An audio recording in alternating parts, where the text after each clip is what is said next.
বাংলাদেশ ব্যাংকে সংরক্ষিত সাবেক ও বর্তমান কর্মকর্তাদের সব লকার ফ্রিজ করার সিদ্ধান্ত নেওয়া হয়েছে। দুদক সন্দেহ করছে এসব লকারে গোপনে বিপুল পরিমাণ অপ্রদর্শিত অর্থ সম্পদ রয়েছে। বর্তমানে লকারে কোনো সম্পদ রাখতে দেওয়া হচ্ছে না, একই সঙ্গে কোনো সম্পদ বের করতে দেওয়া হচ্ছে না। ওইসব বিশেষ লকারে গোপনে অপ্রদর্শিত বিপুল পরিমাণ অর্থ সম্পদ জমা রয়েছে বলে মনে করছে দুর্নীতি দমন কমিশন।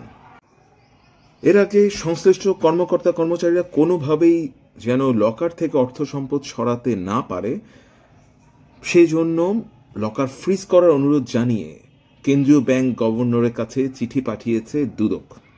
৩০ জানুয়ারি দুদক চেয়ারম্যান ও অর্থ উপদেষ্টার মধ্যে সাক্ষাৎ হয় এবং বাংলাদেশ ব্যাংকের লকারগুলোর বিষয় নিয়ে আলোচনা হয়। অর্থ উপদেষ্টা এসব লকারের সম্পদ ফ্রিজের সম্মতি দেন। সম্প্রতি বাংলাদেশ ব্যাংকের সাবেক ডেপুটি গভর্নরের ব্যক্তিগত লকার থেকে বিপুল পরিমাণ বৈদেশিক মুদ্রা ও স্বর্ণালংকার উদ্ধার করেছে দুদক।